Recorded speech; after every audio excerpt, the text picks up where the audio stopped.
Last year I spent my summer exploring North Bay, Ontario, looking to tag alongside hard-working men and women who make an honest living. I wanted to see what life was like for the unsung heroes of the working class, the people who work every day to make a city function. I got my hands dirty, tried new things, and met some fantastic people. And now I'm going to do it all again on Season 2 of Steel Toe Rookie.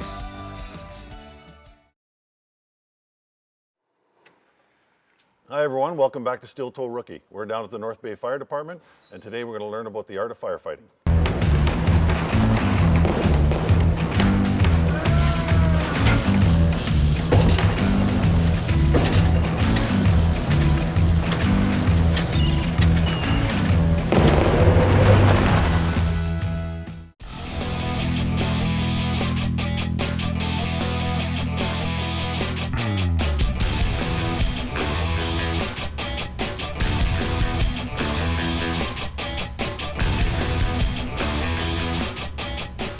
Okay, we're down at the North Bay Fire Department, and we're with Derek today, who's going to give us a little bit of information on the day in, day out of tackling a fire and being a fireman.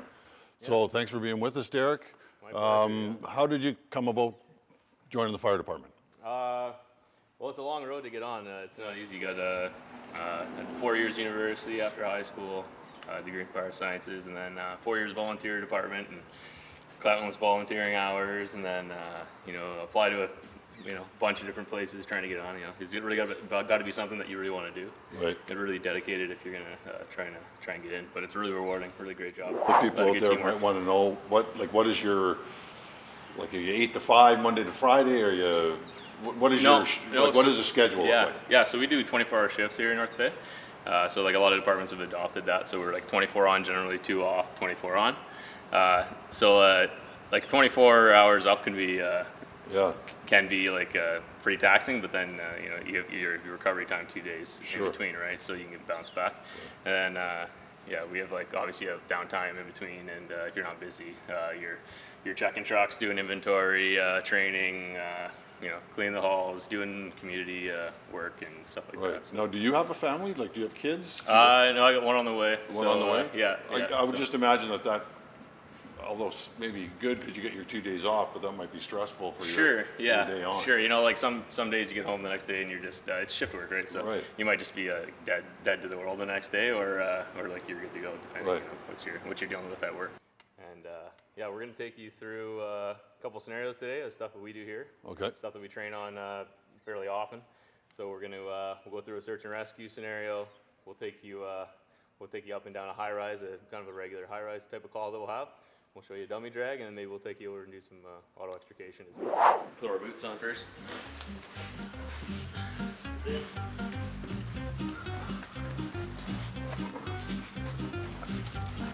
I put one on? Yeah. What's that? You have a hood? Yeah, I got flash hoods. I think Joe grabbed one for him. Okay. Done? There you go, yeah. Well, we're maybe eighth of the way there. Okay, so flash it.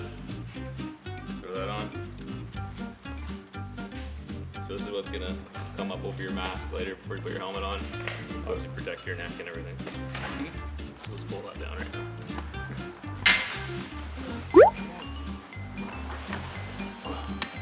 Let's down those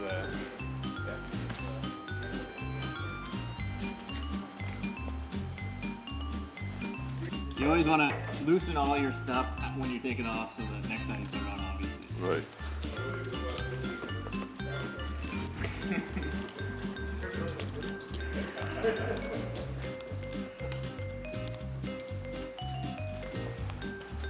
Okay, take that some loose. Put that on, get it to a comfortable spot on top, and you tighten up your there's a knob on the back and tighten up.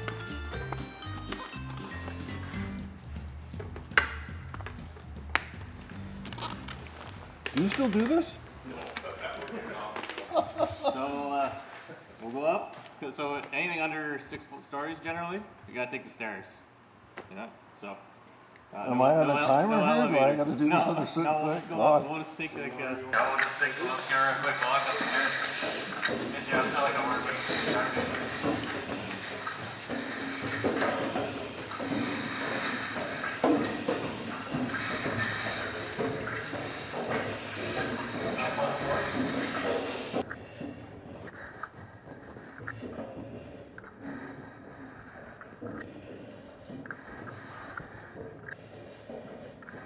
Is that 5 floors?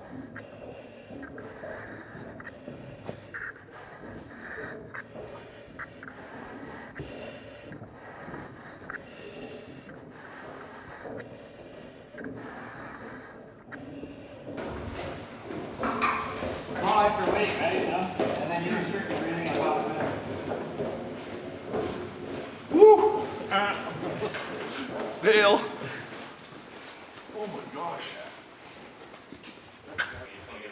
It's weird though. I knew I was breathing. I knew I could still breathe, but it still was like I can't breathe. Yeah.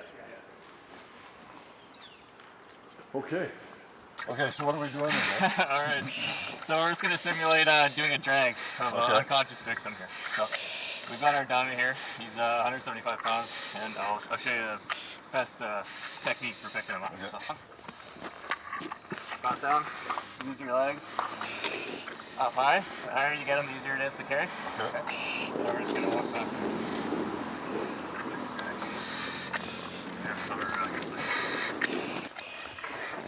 Up high. Oh my word. Yeah.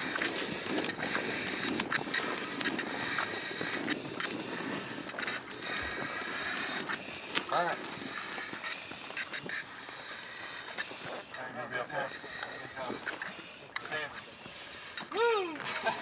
We'll just do a priority search. So I'll guide you in, okay? So there's always 2 of us going in, and we're always staying in contact, right? So I'll go in behind you, and I'll be holding on to your heel as we go in. And you're gonna stay with your right hand on the wall. So there's some bunker gear lockers in there. Okay. So you're gonna be touching the wall at all times, staying in contact with it. And then you're gonna be sweeping with your left hand, trying to find, see if there's a dummy. Okay, and I'm sorry, I'm walking or I'm on my we're knees? crawling, we're crawling. We're crawling. Yeah. Take your right hand to the wall.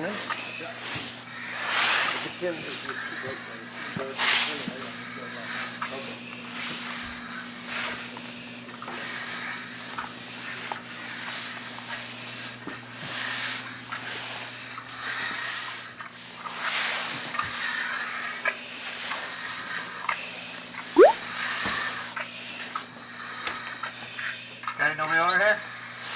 I hope there's no one here. So you'll be yelling out, North Bay. Hello, anyone in here? North Bay Firefighters? Hello? Anyone in here? Oh, I'm not shooting the phone. Hello, anyone in here? Oh. Alright, you found somebody? Yeah. Alright, you're gonna report, you go on the radio and, now you come backwards and I'll guide you out backwards here.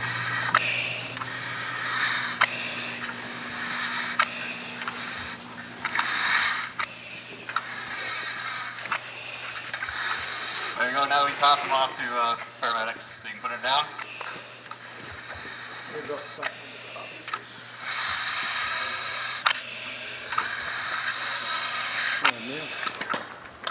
Beauty, good job. Get a little sweat going. Oh, my word. Thank you. I want to thank you for turning the light on, whoever turned the light on, because that was bizarre. Okay, we switched venues. We're out at P&G Auto, and we're going to rip apart that car with the jaws of life.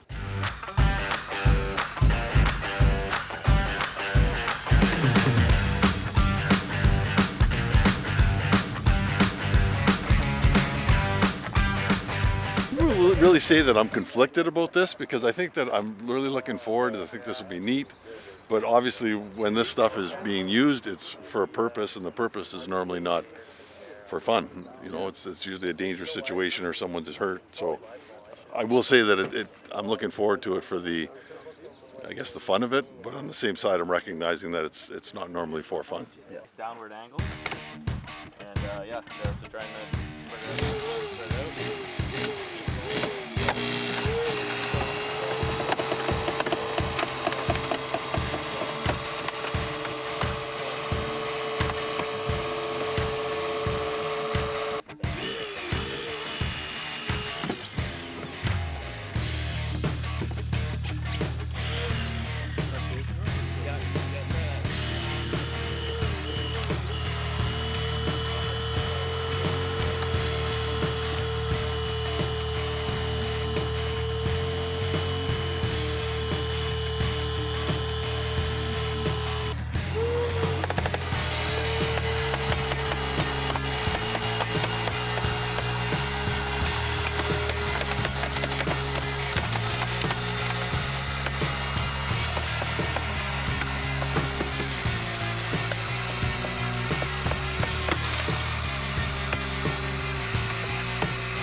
That's good. We'll just do another relief gut then.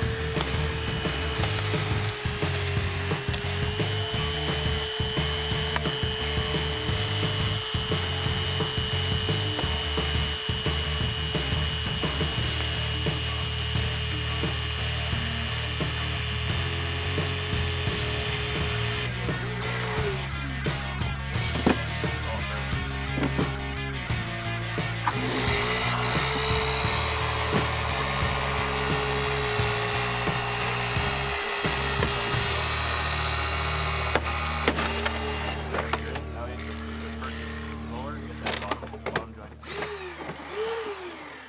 Great job, though. Yeah. We don't Yeah. usually a firefighter doesn't do everything you just did. Usually there's 2 guys, 3 guys sharing tools. Yeah, well, Yeah. believe me, I'm feeling that. Yeah, you had to do a lot of work I'm there. feeling that. You had to do a lot of work. That was great. Yeah. So, and I was just thinking, if you had 3 or 4 people, and like, obviously that I'm essentially closes some of your access, right? Like you can't. It changes it, absolutely. Yeah. But that's where what Derek said, we work with paramedics. Right. It really is, when you get into an accident with multiple casualties, it becomes so important. Working together, teamwork, the paramedics will tell us the priority. Yeah. They'll give us priority of patients, which ones have to get moved faster than others, Right. and we just work together. It's a good relationship. Okay, well, this was quite a day. I certainly have a new appreciation for what firefighters do. I'm exhausted. I can't believe the physicality of the job. I was talking earlier to Derek about the teamwork involved in the job, and something like what we did with just ripping a car apart, or even as I was crawling on the floor and had him on my ankle, and we're talking through things. So it must be, I'm assuming, quite a bit of camaraderie with you guys in your shifts. Yeah, absolutely. Yeah.